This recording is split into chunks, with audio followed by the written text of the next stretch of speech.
Welcome to Veda home recipes. ఈరోజు మన ఛానల్లో ఒక మంచి స్వీట్ రెసిపీ అండి. ఇప్పుడు రాఖీ పండుగ వస్తుంది కదా, ప్రతి ఒక్కరు కూడా రాఖీ కట్టి ఏదో ఒక స్వీట్ అయితే బయట నుంచి తెచ్చి పెడుతూ ఉంటారు కదండి. అలా కాకుండా ఇంటి దగ్గరే సింపుల్గా కొత్తగా ఇలా స్వీట్ చేయండి, చాలా బాగుంటుంది. ప్రిపరేషన్ కూడా చాలా ఈజీ. ఇక రెసిపీ విధానంలోకి వెళ్ళిపోదాము. దానికోసం నేను ఇక్కడ ఒక మిక్సింగ్ బౌల్ తీసుకొని దాంట్లోకి 1.5 కప్పు వరకు గోధుమ పిండిని లేదా మైదా పిండిని తీసుకోవాలి. దాంట్లోకి ఒక 2 టేబుల్ స్పూన్ల వరకు ఉప్మా రవ్వ అండి, తెల్ల ఉప్మా రవ్వ ఉంటుంది కదా, దాన్ని వేసుకున్నాను. అలానే టేస్ట్ బ్యాలెన్సింగ్ కోసం చిటికెడు సాల్ట్ కూడా వేసుకున్నాను.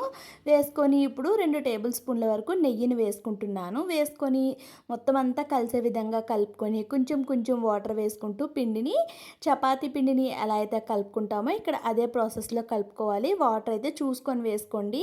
మొత్తం ఒకేసారి వేసేస్తే మనకి వాటర్ అనేది ఎక్కువైపోతుంది. ఇప్పుడు పైనుంచి కాస్త ఆయిల్ని కానీ నెయ్యిని కానీ అప్లై చేసి మూత పెట్టి పక్కన పెట్టేసుకున్నాను. ఈలోగా నేను ఇక్కడ ఒక మీడియం సైజు కొబ్బరి చెక్క ఉంటుంది కదండి, హాఫ్ చెక్కనైతే శుభ్రంగా కడిగేసి చిన్న చిన్న పీసెస్గా కట్ చేసి మిక్సీలో కొబ్బరి కూరనైతే ప్రిపేర్ చేసి పక్కన పెట్టేసుకున్నాను. ఇప్పుడు స్టవ్ వెలిగించి మనం 1.5 కప్పు వరకు పిండిని తీసుకున్నాం కాబట్టి మైదా పిండిని ఇక్కడ 1 కప్పు వరకు పంచదార వేసుకొని 1 కప్పు వరకు నీళ్లు వేసుకొని పంచదార మొత్తం బాగా కరిగి తర్వాత దాంట్లోకి కొంచెం యాలకుల పొడిని వేసుకోవాలి. వేసుకొని పంచదార లైట్గా తీగ ఫామ్ అవుతున్నప్పుడు పంచదార పాకాన్ని తీసి పక్కన పెట్టేసుకున్నాను. ఇప్పుడు వేరొక పాన్ పెట్టుకొని దాంట్లోకి కాస్త నెయ్యిని అయితే వేసుకున్నాను. నెయ్యి బాగా కరిగిన తర్వాత బాదం, జీడిపప్పు, ఇంకా పిస్తా, ఇంకా కొంచెం కొబ్బరి ముక్కలను కూడా ఇందాక నేను మిక్సీ పట్టేటప్పుడు కొన్ని తీసి పక్కన పెట్టుకున్నాను. వీటన్నింటినీ కూడా బాగా ఫ్రై చేసుకొని ఒక పక్కకైతే ఇప్పుడు మనం ముందుగా మిక్సీ చేసి పక్కన పెట్టుకున్నటువంటి కొబ్బరి తురుమునైతే వేసేసుకోవాలి. నెయ్యి మీకు సరిపోలేదు అనుకుంటే ఇంకాస్త వేసుకోవచ్చండి. నేను ముందు వేసుకున్నది ఉంది కాబట్టి ఇంకా వేసుకోలేదు. సిమ్ ఫ్లేమ్లో ఈ కొబ్బరి కూరని బాగా ఫ్రై చేసుకోవాలి. బాగా ఈ కొబ్బరి కూర ఫ్రై అయిన తర్వాత దీంట్లోకి 1/2 కప్పు వరకు బెల్లం పౌడర్ని అయితే వేసుకుంటున్నాను. బెల్లం పౌడర్ వేసి వాటర్ ఏమి వేయాల్సిన అవసరం లేదండి, కొబ్బరిలో ఉన్న చెమ్మదనం సరిపోతుంది. మొత్తం అంతా బాగా కలిసేలాగా కలిపేసుకున్న తర్వాత దీంట్లోకి మంచి ఫ్లేవర్ కోసం కొంచెం యాలకుల పొడి, ముందుగా డీప్ ఫ్రై చేసి పక్కన పెట్టుకున్న డ్రై ఫ్రూట్స్ని కూడా వేసేసుకున్నాను. ఇంకా ఇందులో మీకు ఏవైనా ఎక్స్ట్రాగా డ్రై ఫ్రూట్స్ కావాలి అనుకుంటే వాటిని కూడా వేసుకొని బాగా కలిసేలాగా కలిపి స్టవ్ ఆఫ్ చేసి పక్కన పెట్టేసుకున్నాను. ఇప్పుడు ముందుగా మనం కలిపేసుకున్నటువంటి మైదా పిండి బాగా నానిందండి.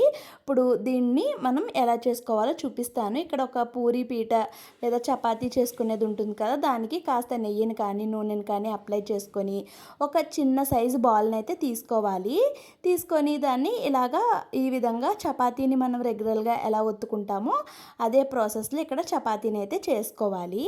చేసుకొని మనం ముందుగా ప్రిపేర్ చేసుకున్న కొబ్బరి స్టఫింగ్ ఏదైతే ఉందో దాన్ని ఇక్కడ 1 టేబుల్ స్పూన్, లేదు అనుకుంటే 2 టేబుల్ స్పూన్, మీకు ఎంత కావాలి అనుకుంటే అంత స్టఫింగ్ని అయితే పెట్టేసుకొని నేను వీడియోలో చూపించిన విధంగా కాస్త చేత్తో స్ప్రెడ్ చేసుకోవాలి. స్ప్రెడ్ చేసుకున్న తర్వాత చూడండి ఈ విధంగా ఫోల్డ్ చేసుకోవాలి. చాలా సింపుల్గా ప్రిపేర్ చేసేసుకోవచ్చండి. ఇక్కడ టేస్ట్ విషయానికి వస్తే భలే అంటే భలే టేస్టీగా ఉంటుంది. ఇక్కడ 4 సైడ్స్ కూడా ఈ విధంగా క్లోజ్ చేసేసి చేత్తో ఈ విధంగా ఒత్తేసుకుంటే చాలా చక్కగా ప్రిపేర్ అయిపోతుందండి. చాలా యూనిక్గా కూడా ఉంటుంది ఈ స్వీట్ అయితే. మీరు ఖచ్చితంగా ట్రై చేయండి. మీకు హెల్తీగా కావాలి అనుకుంటే మైదా ప్లేస్లో మీరు గోధుమ పిండితో కూడా చేసుకోవచ్చు. కాకపోతే మైదాతో చేస్తే టేస్ట్ అనేది చాలా చాలా బాగుంటుందండి. డెఫినెట్గా ఎప్పుడైనా ఒకసారి చేసుకోవచ్చు కాబట్టి మైదాతో ట్రై చేయండి. ఇప్పుడు డీప్ ఫ్రై కోసం కాస్త ఆయిల్ని పెట్టుకున్నాను. ఆయిల్ బాగా హీట్ అయిన తర్వాత మనం ముందుగా ప్రిపేర్ చేసుకున్న వాటిని ఆయిల్లో వేసేసుకోవాలి. ఇక్కడ నేను తీసుకున్న ప్యాన్ని బట్టి 3 అయితే వేసుకున్నాను. ఇవి వేటికవి ఒక 5 నిమిషాల పాటు సిమ్ ఫ్లేమ్లో కుక్ చేసుకోండి. 5 నిమిషాల తర్వాత కాస్త కలర్ చేంజ్ అవుతుంది. అప్పుడు ఇంకొక సైడ్కి అయితే టర్న్ చేసుకోవాలి. చూడండి, ఒక సైడ్ కాస్త కలర్ వచ్చిన తర్వాత ఇంకొక సైడ్కి అయితే టర్న్ చేసుకున్నాను. ఇప్పుడు ఫ్లేమ్ని కొంచెం హై ఫ్లేమ్లో పెట్టుకోండి. ఇప్పుడు మంచి కలర్ అయితే వచ్చేస్తుంది. నేను మైదాతో చేస్తున్నాను కాబట్టి ఇవి కాస్త పొంగుతూ వచ్చాయండి. ఇవి 2 సైడ్స్ కూడా మంచి కలర్ వచ్చిన తర్వాత ఇక వీటిని ఆయిల్లో నుంచి బయటకు తీసేసుకుంటున్నాను. మనకివి ఆయిల్‌లో నుంచి తీసేటప్పుడు అంతగా కలర్ వచ్చినట్టు కనిపించవండి. తర్వాత మనకి మంచి కలర్ అయితే వచ్చేస్తుంది.